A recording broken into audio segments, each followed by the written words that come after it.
تم رسميا يعني منع عرض فيلم الملحد بعد الملحد تصريحات حضرتك الاخيره. هل انت شايف يعني ان السبب برضه حضرتك اتأجل مش تم منع؟ لا ثانية واحدة. ثلاث قضايا مهمين السنة دي. القضية الأولى الإبادة الجماعية في غزة. تمام.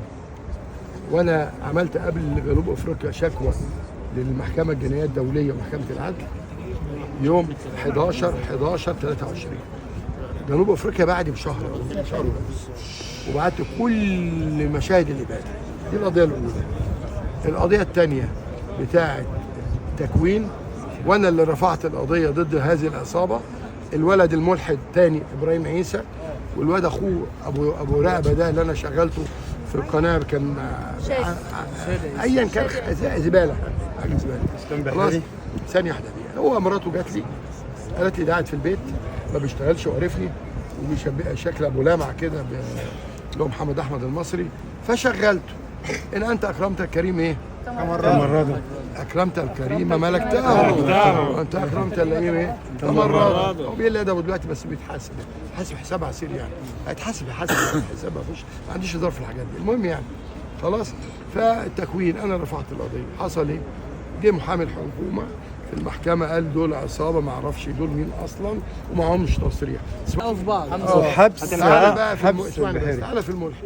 احترامي لاحمد السبكي صديق عزيز واخو محمد اصدقاء، لكن انا عندي ثلاثه ما فيهمش هزار. ديني، وطني، مصر، الزمالك. خلاص.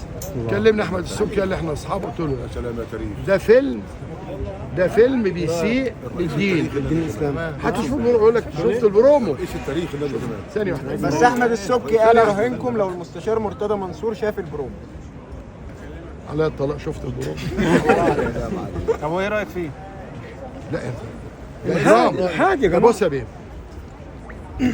اسمعني بس، في وزير اوقاف جديد بيقول انا جاي عشان اجدد ايه؟ الخطاب الديني. لا انا اجدد فريق الزمالك، انا اجدد فريق الاهلي، انا اجدد المذيعين. الدين ما بيتجددش يا دكتور. انت كنت زميلي في مجلس النواب. الدين ثوابت. الدوره اللي قبل ما يزوروها ضد الانتخابات. يا جماعه الدين ما فيهوش هزار، الدين دين، السنه سنه. جدد اي جدد عفش بيتك، جدد عمارتك، لكن هتجدد الدين دي اول مره اسمعها. فان شاء الله خير باذن الله. وديك عرفت قصه خالد بطيب. اهم حاجه تكوين النبي. نعم. تكوين وراهم لحد ما خلاص يا باشا اتدمر بس كده. مع المستشار حافظت المستندات اللي هتقدمها او اجراءات المرافعه الجلسه القادمه اللي هتبقى عباره عن ايه؟ في ثغرات في القضيه، لكن اهم من الثغرات طلب الرأفة من القاضي والتصالح. التصالح ده في الاول طبعا. اهالي المتوفى رفضوا كوكولا. محمد رمضان عمل اعلان كوكولا بعد ما اتصل بيك.